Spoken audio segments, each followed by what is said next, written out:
बिस्मिल्लाहिर्रहमानिर्रहीम नहमदुहु व नुसल्ली व नुसल्लिमु अला रसूलिहिल करीम अम्मा बाद फ़अऊज़ु बिल्लाहि मिनश शैतानिर रजीम बिस्मिल्लाहिर्रहमानिर्रहीम। इमाम बैहक़ी रहमतुल्लाह अलैह पंहिंजी किताब जे अंदर हिकिड़ी हदीस मुबारक आंदी आहे। इंतिहाई बहितरीन हदीस आहे। अॼु दिलि घुरियो तव्हांजे साम्हूं उन हदीस खे बयानु कजे। पाण फरमायो इन अल्लाह तआला युअति दुनिया मन युहिब्बु व मन ला युहिब्बु। अल्लाह जे रसूल सल्लल्लाहु अलैहि वसल्लम फरमाइनि था अल्लाह तबारक व तआला दुनिया जे अंदरि इंसाननि खे जन सां मुहबत कंदो आहे त उन्हनि खे बि दुनिया ॾींदो आहे ऐं जन सां मुहबत नाहे कंदो उन्हनि खे बि दुनिया ॾींदो आहे।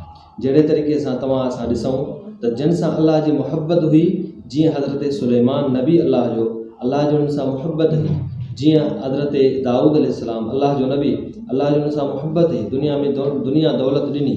जीअं सहाबाए किराम में हज़रत उस्मान साईं रज़ियल्लाहु अन्हु, हज़रत अब्दुर्रहमान बिन औफ़ आहे, जन सहाबा खे अल्लाह तबारक व तआला दुनिया में माल दौलत ॾिनी त जिन खे अल्लाह दुनिया में पसंदि करे थो, जन सां मुहबत करे थो त कॾहिं कॾहिं उन्हनि खे बि माल मिलंदो आहे ऐं वमन ला युहिब्बु जन सां अल्लाह मुहबत न कंदो आहे त उन्हनि खे बि कॾहिं कॾहिं दुनिया में माल मिलंदो आहे।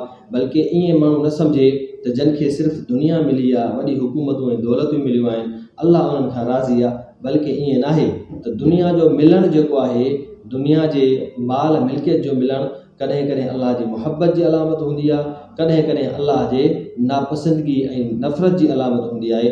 उनखां पोइ जेको हाणे जुमिलो फरमाइनि था उहो इंतिहाई अजीब आहे। अल्लाह जे रसूल फरमायो त दुनिया त कॾहिं मुहबत वारनि खे बि मिलंदी आहे, जन सां अल्लाह जी मुहबत हूंदी आहे, जन सां नफ़रत हूंदी आहे, उन्हनि खे बि मिलंदी आहे। लेकिन ॿिए नंबर ते आहे दीन। अल्लाह जे रसूल फरमाइनि था वला युअति दीन इल्ला मन अहब।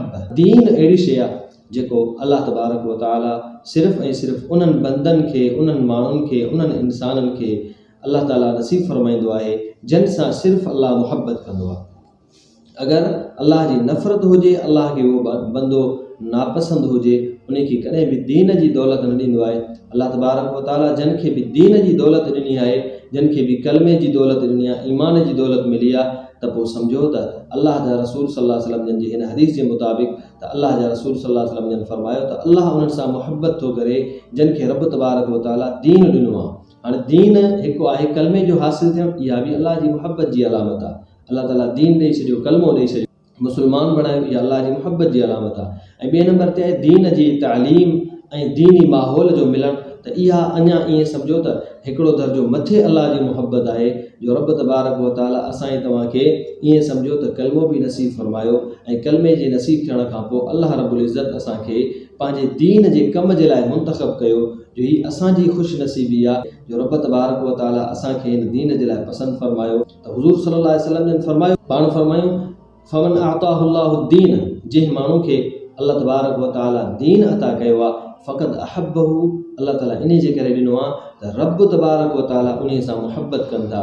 ऐं पाण नबी अलैहिस्सलातु वस्सलाम जन दीन खे पसंदि फरमायो, जीअं हुज़ूर सल्लल्लाहु अलैहि वसल्लम जन अॻिते फरमाइनि था वल्लज़ी नफ़्सी बियदिह, उन ज़ात जो कसम आहे जंहिंजे कब्ज़े कुदरत में मुंहिंजी जान आहे, ला युस्लिमु अब्दुन हत्ता युस्लिम क़ल्बुहु व लिसानुहु।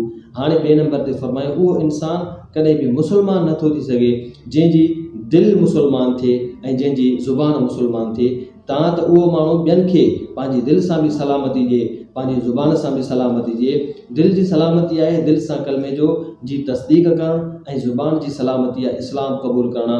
ज़ुबान सां तव्हां कलमो पढ़ो ऐं ज़ुबान सां तव्हां दीन इस्लाम जो इक़रार कयो।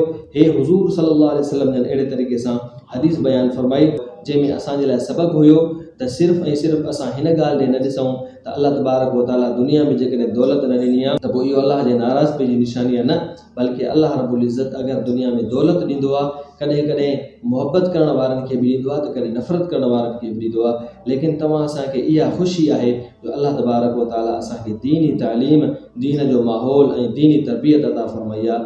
असां हिन ते अल्लाह जो शुक्रिया अदा। मज़ीद इस्लामी मालूमात ऐं बयानात जे लाइ मौलाना राशिद हिमोरो जे फेसबुक, यूट्यूब ऐं टिकटॉक चैनल खे फॉलो कंदा। शुक्रिया।